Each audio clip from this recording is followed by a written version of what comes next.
Thanks, Harry. Good morning. I can't get on my desktop. I don't know what the problem is. It just won't let me in. So I'm on my handy dandy. My my handheld. Good morning. Welcome to LoveBabz, LoveTalk. I'm Babz Rawls-Ivy. If it's around 9ish, you got me. I don't know what's going on in the world. The world's upside down. But the more I move into understanding that the world is upside down, the more peaceful I get. Honest to God, I just feel perfectly calm. When this all started, I was a wreck. I was just stunned. But now I'm like, I see I get it. I get a lot of things real quick. I see what they're trying to do to this country. And these white folks are going to walk with these white folks and the 10-20% of the black folks that voted for this fool and the other brown folks and Latino folks. They're in for, it's going to be a tough life. They're going to take a $800 billion cut out of Medicaid. Do you know what that's going to do? I don't think people are prepared. And listen, in those poor ass states, Mississippi, Alabama, those states, those red states, Arkansas, Kentucky, West Virginia, they're Oklahoma, it's going to hurt them a lot. And they're not going to understand that, They're not going to understand it because they bought into that narrative of, oh, he's only gonna put those black and brown people in their places.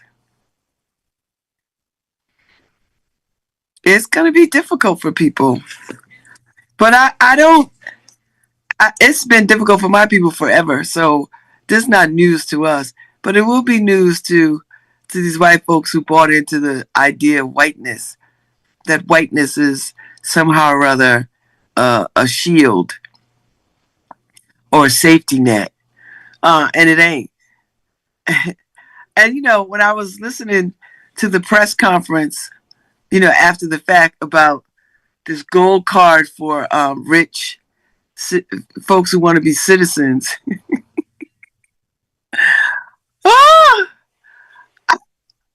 So we want more people in this country who are not going to pay taxes.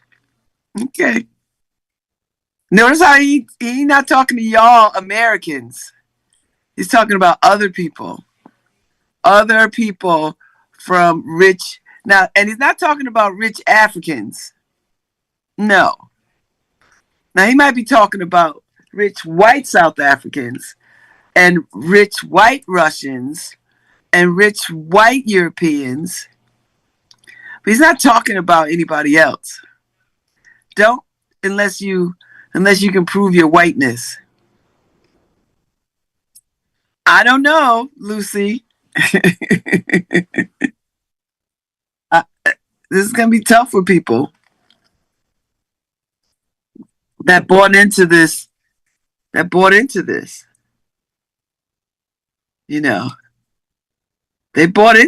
and it's going to be very, very painful. But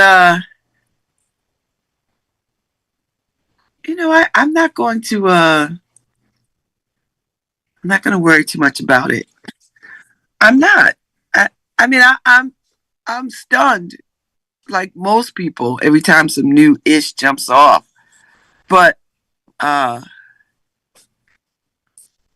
tell you who's out here trying to save the republic. Chris Murphy. Chris Murphy out here trying to say that. Chris Murphy is 0 F's in.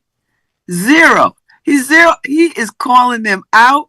He is taking it to the streets. He is taking it to the stage. And I need more. I don't know. Listen, Democrats, this is your fight to win. And I know, listen, I get it. Dems are fighting. Listen, who you think bringing these lawsuits and winning across the legal systems? Dems are doing that. They are doing it, and they are, you know, they're not getting the press that they should get. But Chris Murphy is out here back at walking the walk and talking the talk.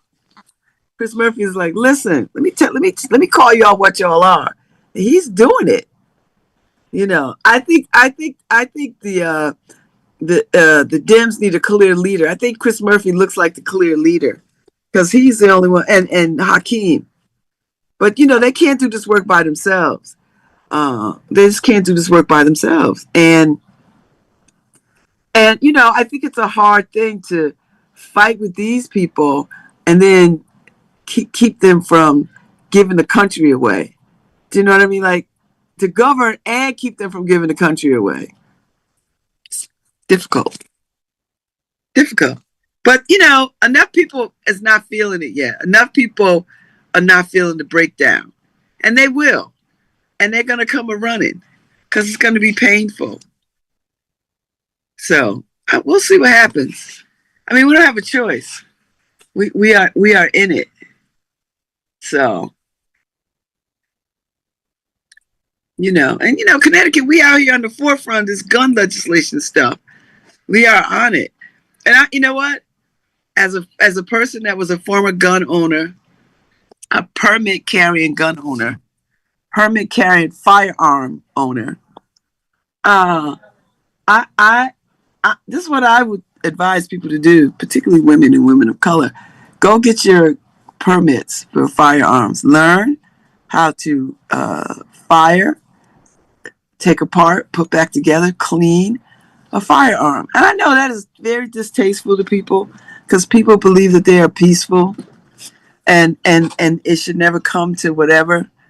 And I'm not sounding any alarms. I'm just saying it's just like learning how to drive a car. For me, it's the same thinking. I know how to drive a car. I know how to fire a firearm. I don't know how to change it. I do know how to change a tire. I don't know how to change oil. I don't know how to do that. But it's a learnable skill. And I think we need to learn these things, you know, because I think I'd rather be prepared than unprepared. Do you understand what I'm saying? I'd rather be prepared than unprepared. And I say that with all, and I don't say that as somebody who is a doomsday person. Like my ex-husband, like is very doomsday. You know what I mean? Like he's one of those people. I'm not that person. I'm hella optimistic. But I also know in Islam there's a saying, tie your camel. Yeah, your camel is trained or whatever. You still have to tie it. You still have to tie it. So I'm that person. It's like I get it. Let me tie my camel. Let me tie my camel. So anyway, I was on the call last night. The Situation Room with the Council of Presidents for the Divine Nine, and it was a conversation about you know, how to prepare moving forward in these times. And I think it was pretty well attended. But I got on the call and you know, people were identifying some critical things. You know, the problem is there's so many critical things. There's not just one thing that we can work on. There's a bunch of things, you know. And, you know, they asked us to put in the chat the things that we thought were important. So I put in, I'm quite concerned, and I need people to be concerned about this. The industrial prison complex system, and the quietly growing reopening of private prisons. That's giving me pause. What else is giving me pause is the prison labor force is cheap labor. And as I look out and see this hatred of immigrants, work has to be done. And the prison population is already in some of these spaces doing cheap labor. And for some devious minds, that might be a good way to offset this immigration migrant worker crises, to fill these positions with prisoners. And if you have private prisons that don't have the same scrutiny and don't have the same oversight, then they could get away with a whole lot of stuff. And this is why we frowned on for-profit prisons. And do you understand what for-profit prisons means? That means somebody buys stock in a prison system to make money. Do you understand?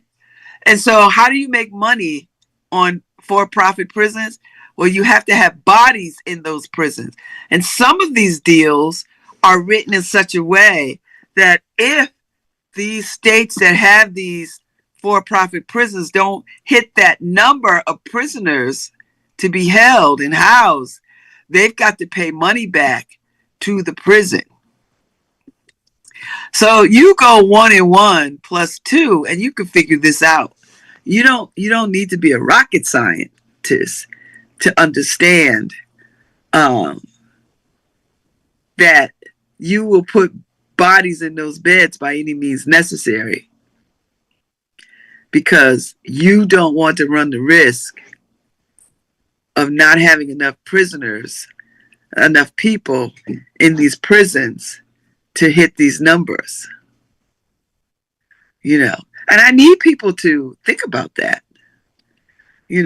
I need people to think about that and what that looks like. So if you're a state that has for-profit prisons and you start to see a decrease in the prison population, then that's a warning sign that something else has to happen to get these numbers to where they should be, so that it is lucrative to have a for-profit prison. Do you understand?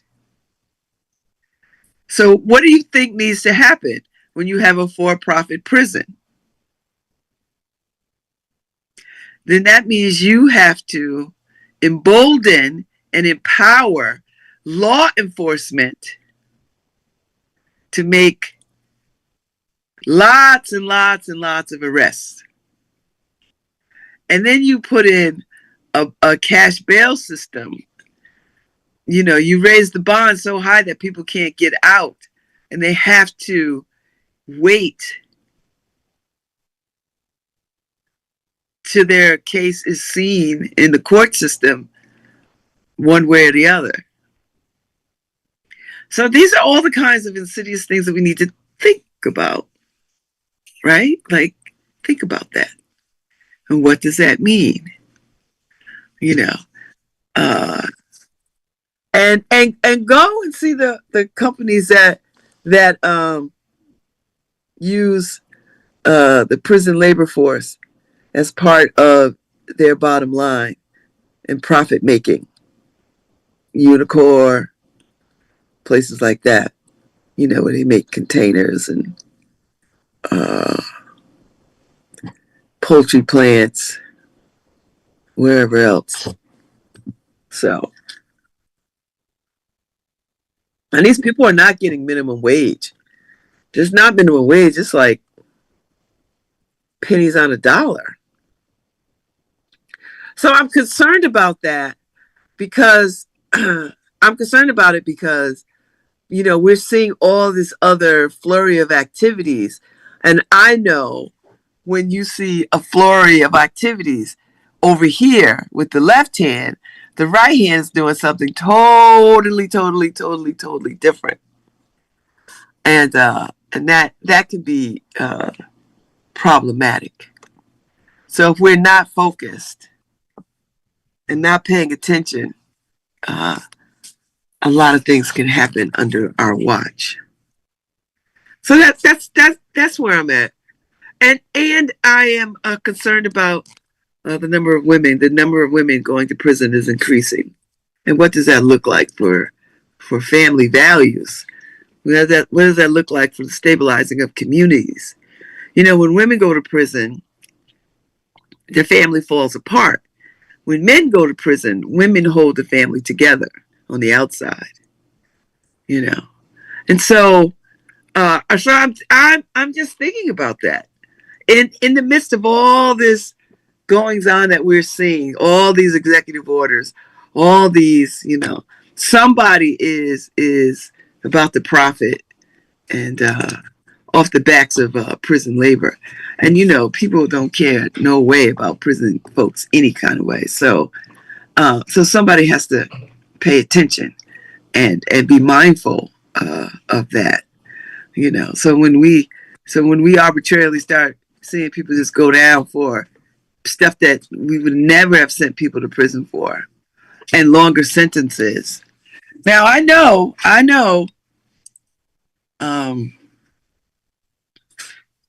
the data has shown a decrease in prison, but I guarantee you, within another year or so, you watch those numbers change. You watch those numbers change because you have a president now who is not only petty but cruel.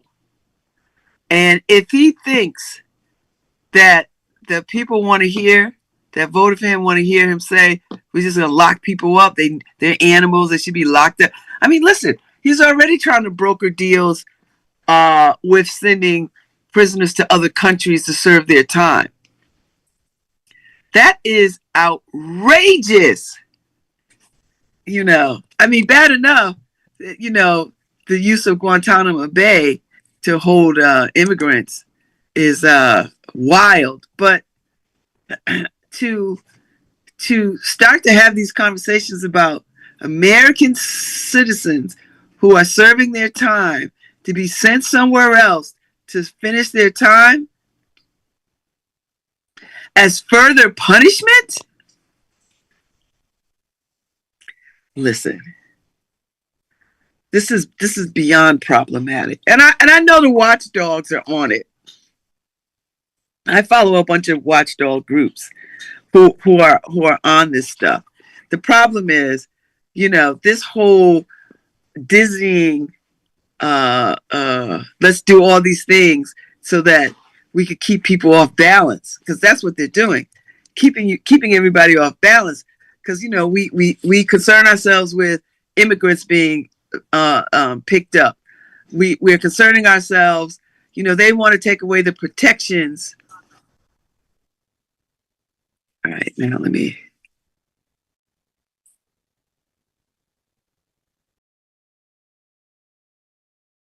They want to take away the protections of children who have come here unattended to.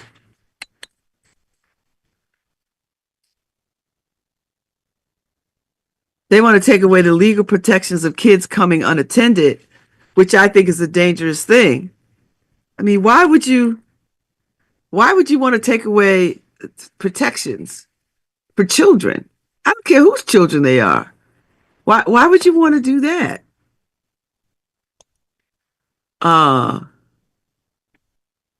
So you have to think about all of these things. And I know it is very difficult to do because they've got so many plays in play that it is dizzying. I mean, they just passed this narrow ass budget in the cloak of night because they knew if they would have got it during the regular news cycle, people would have been in those streets. But they did it overnight. under the cloak of overnight. And now you get up in the morning and you hear about this, and everybody's scrambling to see what this means for them. Like what's the deal here? It's challenging. So I know while there's so much going on and so many fronts, you know, so many fronts. But I tell you this, you got to pick something that you care deeply about and go get on it. Go deal with it. Go work in collaboration and community with the folks who are championing the causes that you care about. And there's enough groups out there. Like every issue has a group connected to it. I'm down with the eradicating trafficking of children. I'm in that group. I'm with ensuring that women going to prison start to dwindle those numbers. I'm in that group. I'm in the senior citizen group because I'm of my age. I'm concerned about that. I'm concerned about the environment. I want us to have clean water and clean air. You know what I mean? So there's enough fronts that you could get on to help make a difference. And if you can't get out there in these streets, raise some daggone money for these folks. Send $5. If everybody sent $5 or a dollar, to something that a cause you care about, then they could really do some work. So when y'all thinking about having your little celebrations or what have you, raise some money. Speaking of raising money, I've got to get some money doled out to my from my Freed Women's Fund. I keep dropping the ball on that thing, and it's only because I'm just one person, and it's a little time consuming to like do all the whatever. But I'm gonna get that done. I'm gonna get that done because I know people are waiting on it, and I should have done it in the fall of 2024. But I'm not. It's not gonna go on too much longer. I'm gonna get this money out the door so that I can start raising some more money. You know, it's just when you have so many balls in the air, you just run the risk of them hitting you in the head. I got a lot of balls in the air. I only have two hands, so I'm just trying to keep them up. And on top of being under the gun about housing for myself, and what I'm trying to do with that, and trying to hear about law school, trying to work out, lift weights, um, about to take some fencing lessons, thinking about going back to tango class. Some of this is first world problems. I get it. I know. Some of it is first world problems. I bought eggs yesterday for like, I don't know, like $9, $10. I was like, okay. I know people feel some kind of way about this egg situation. And I hear it's gonna go up another 40%. You know what? I tell you what's gonna happen. I'm gonna walk down the street. Every house gonna have their own chickens. There's gonna be chickens all over this neighborhood. Ah, there's gonna be chickens all over this neighborhood. Listen. I'm convinced. There's already chickens over here. Sometimes you can hear them. Now you gotta go knock on people's door. They got eggs. Now they selling loose eggs. Now you used to get loose cigarettes. You can go to the store and buy one egg for like $2. I'm like, go down there and get 3 eggs. Here's $5. Go get 3 eggs. Is that what it's coming to, people?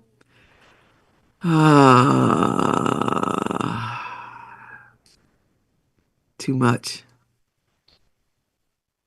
It's too much. It's too much going on. Too much. Too much. Too much. But that's all right. We can deal with it. And the Oscars is coming. The Oscars are, I think it's this weekend. I used to go to great Oscar parties. I think somebody's hosting a good Oscar party at Best Video. Like $25 get you in. You get a drink and some hors d'oeuvres, and then you get to watch. They're gonna stream it, and they want you to come dressed up, which I probably would do. I don't know if I have the energy for it. I'll be away this weekend with my Soul Stitch sisters. We get on the road Friday, and we're back on Sunday. So, but it's a much needed respite, and every day that we talk about it, it gets larger than life, you know. And then I house sit again. Come the sixth, I think. So the following weekend, I'm house sitting, which is nice because I like being over there. And then yeah, I mean, and then Story Week. Story Week starts the 16th. I'll be away uh for a Story Week, which will be nice. So March is stacking up to be pretty full. Pretty full. Pretty full. It's all right though. I can live with it. I can live with the busyness of busy. My nose is still sore. Yeah.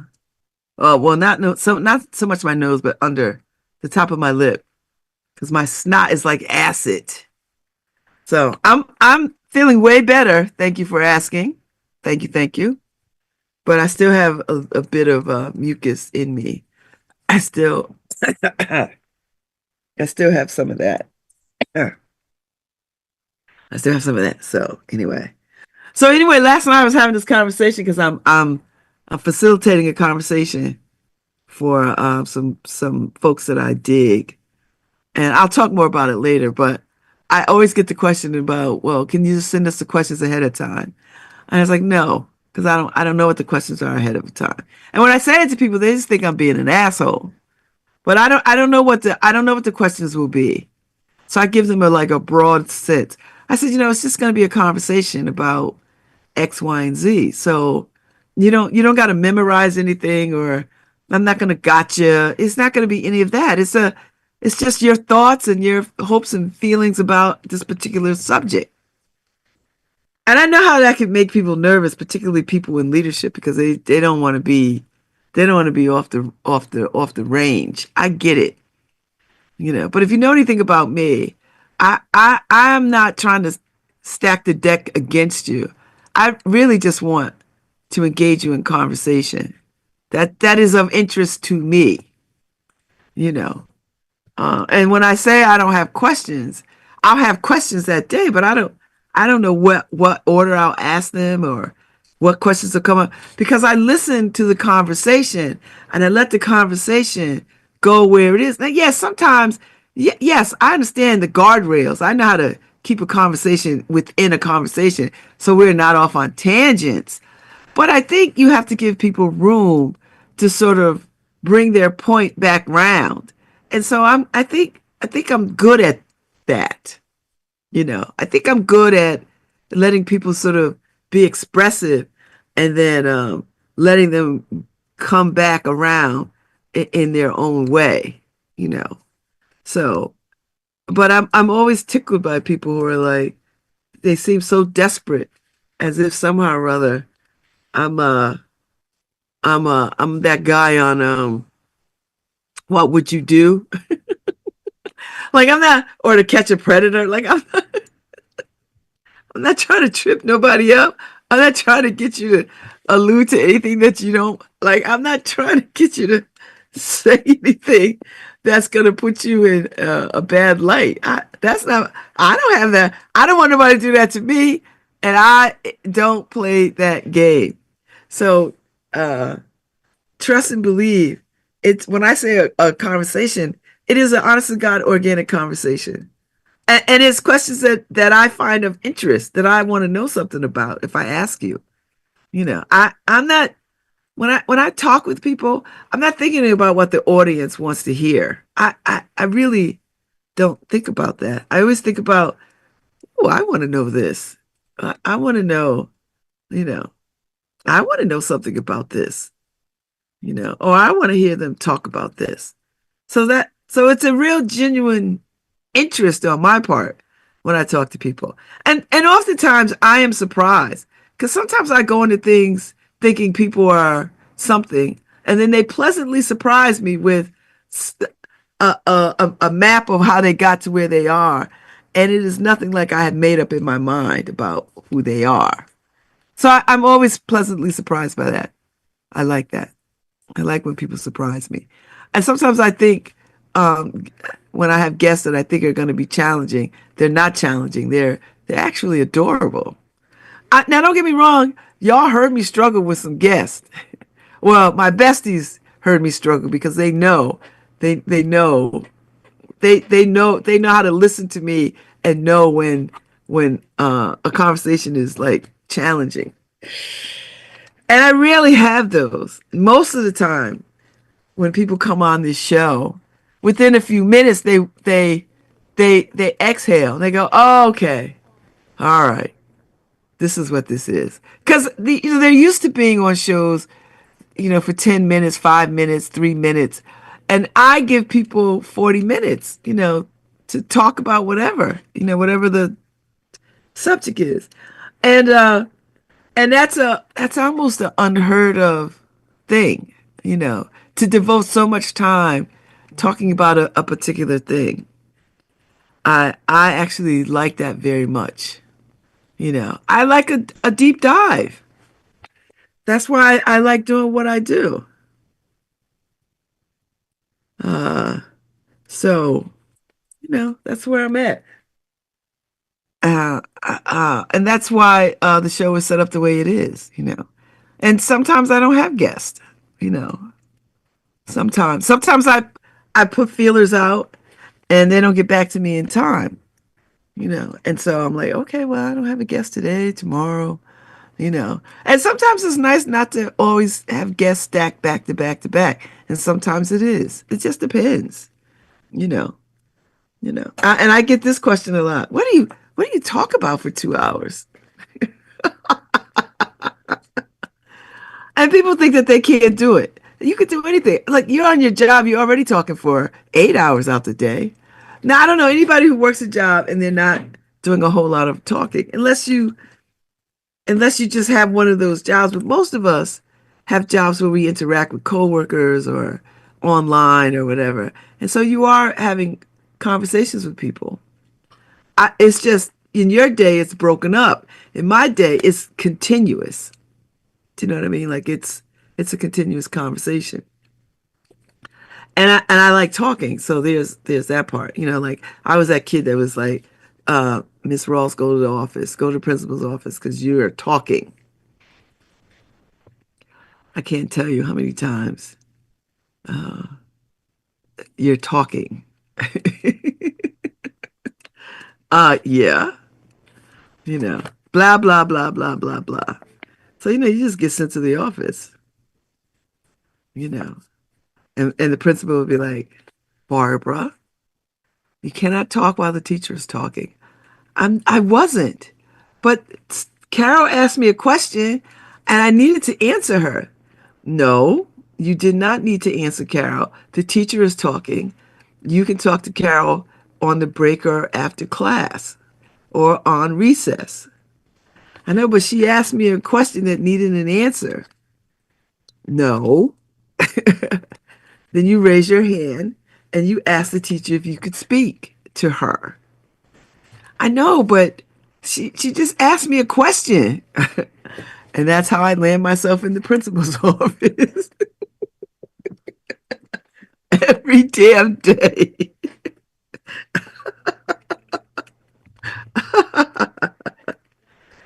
Oh my God. Oh my God. I was thinking about that. I was thinking about that recently.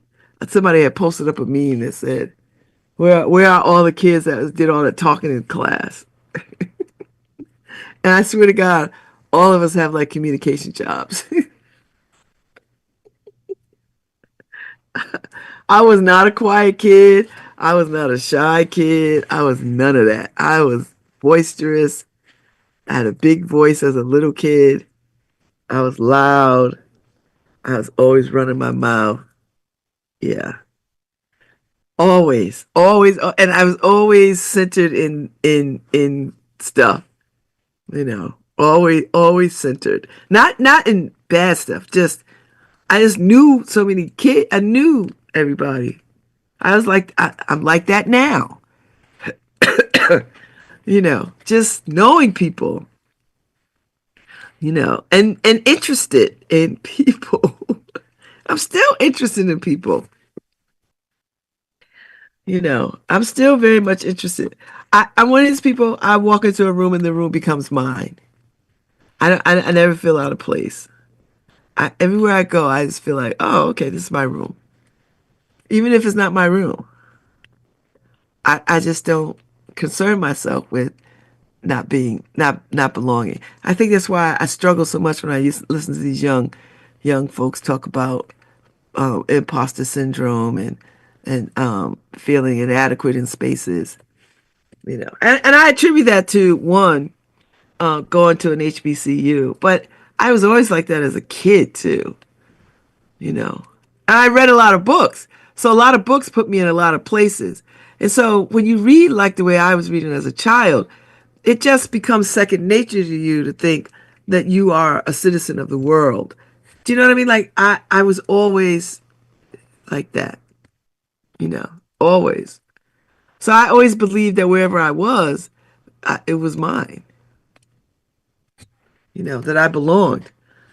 Now, don't get me wrong. I have moments where I'm shy, believe it or not, but I quickly overcome it. I don't lead with shyness, I just don't. But there are moments when I'm like, whew, okay, let me shore myself up a little bit. I'm about to walk in here.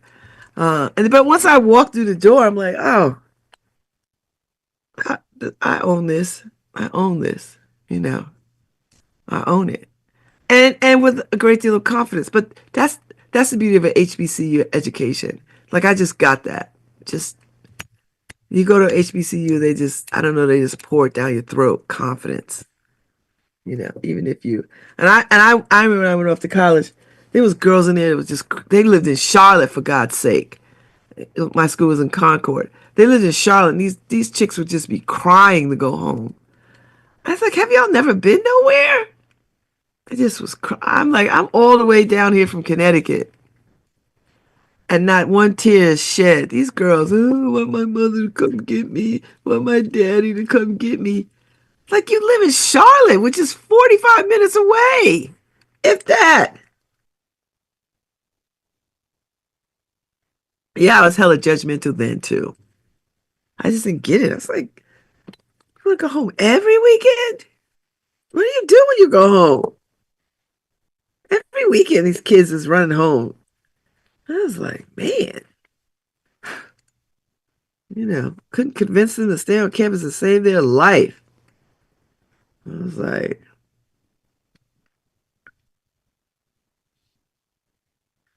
all right, push come to shove.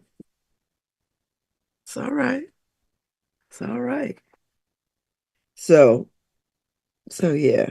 So I just wanted to share that part because I think I'm pretty good at what I do here. And I like it. I'm good at it because I like it. It's not a hardship or a chore. Like I don't get up in the morning and dread this. I get up in the morning and I'm excited because I always think, okay, what should I talk about today? And I know people listen. And sometimes I talk about stuff that's totally has no bearing in anything. And sometimes I talk about things that are, you know, uh, poignant, I think. come see, come saw. Who knows? Who knows? Who knows? Who knows? Who knows? So, anyway, I just thought I just share that because I posted up on my Facebook page, that I think I'm good at this and I like it, and and I enjoy it so much. I do. I don't hate what I do, and I know people who do, man. I know people who just hate their jobs. I know people in positions and they just like, oh, if I could just get out of here, you know. I don't have that sentiment. And I like the freedom that I have at this point, Do I make enough money? No. Who makes enough money? Uh, but the money that I make, I like. And more money will come. That's it. More money will come. And as I start to make a transition into new things and new places and new spaces, I'm not afraid of that because I've got a body of work that propels me forward. I am excited about starting to write this piece that I'm going to write, and someone stepped up and said they would edit it for me if I need it, which I'm gonna need it. But that's what I mean when you put stuff in the universe just rises up to meet you. They just rise up to meet you, and I so appreciate that. I'm downright grateful for it. I posted up something about somebody being mean to me, and it's hard for me to accept people being mean to me. It's hard. It is very hard for me and I'm an extremely confident person, but it is very challenging when people are mean to me. And I don't know anybody who could take anybody being mean to them or whatever. So I'm not saying this from a place of whining about it. What I'm saying is I don't think I'm mean to people. Now I have been mean to people. I have been mean. And I can be mean. But I'm not often mean. Do you know what I mean? I'm not often mean. And when I see it, and when I see them under the guise, when they're in other spaces, and they're under the guise of whatever, sisterhood or sistership or whatever, I'm always like, you're just a liar. You're fake and inauthentic. That's and I think that's why I'm like, you're not even authentic in your own space, you know. So I think about those kinds of things. I'm not troubled or worried by it. It's just an observation, and one that in the beginning I was wrestling with it because I couldn't understand it. Now I clearly understand it, and I don't have to wrestle with it anymore. Do you know what I mean? Like I don't have to wrestle with it. I'm like, okay, I see what this is. I clearly see what this is. Because when you get a clue about something, you spend a lot of time trying to undo what you see or what you know. Because you don't want to be wrong about what you see. And that's just affording grace. Because you're like, you can't possibly think that this is cool, and then you try to, and I know people do this. They try to figure out all the angles why this could be happening, and oftentimes centering myself as the reason or the catalyst for the discontent. When really it has nothing. I'm not the catalyst. I'm just the target at the moment, but I'm not the catalyst.